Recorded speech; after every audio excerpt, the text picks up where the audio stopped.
మీరు ఎంత ప్రార్థన చేసినా, ఎంత వాక్యం చదివినా, ఎంత చర్చికి వెళ్ళినా, ఈ రెండు విషయాలు మీలో ఉంటే మీరు లోక సంబంధులుగానే ఉంటారు. లోక సంబంధులు దేవుని ఆశీర్వాదాన్ని పొందలేరు. 1 కొరింథీయులకు రాసిన పత్రిక 3వ అధ్యాయము 3వ వచనం, మీలో అసూయ కలహమును ఉండగా మీరు శరీర సంబంధులై మనుష్య రీతిగా నడుచుకునే వారు కారా.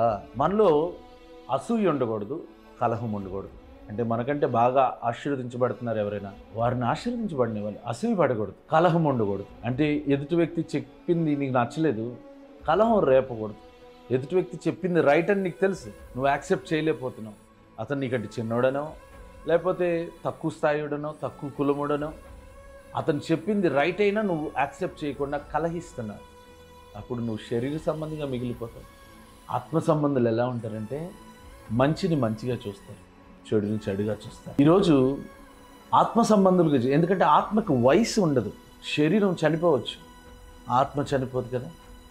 కాబట్టి నువ్వు ఆత్మ సంబంధి అయితే ఎప్పుడు యవనస్తుడిగానే ఉంటావు. మనలోకి అసూయ ఎందుకు వస్తుందంటే ఇక ఆడలాగా మనం ఉండలేము అనుకుంటాం. కానీ ఆత్మ సంబంధి వివేచించేది ఎలా ఉంటుందో, వాళ్ళకంటే శ్రేష్టమైన దేవుడు నాకు ఇస్తాడు అనే నమ్మకం వాళ్ళలో ఉంటుంది. కాబట్టి వాళ్ళు ఎప్పుడు టెన్షన్ పడరు. కాబట్టి వాక్యం చదువు, ప్రార్థన చేయి, దాంతోపాటు ఎదగాలి. ఎదిగితే మనసులో అసూయ, కలహము ఇవన్నీ తీసివేయబడి ఒక మెచ్యూర్డ్ క్రిస్టియన్గా జీవించగలరు. అసూయ, కలహాన్ని పక్కన పెట్టేసి ఆత్మ సంబంధులుగా ఆశీర్వదించబడదాం. God bless you.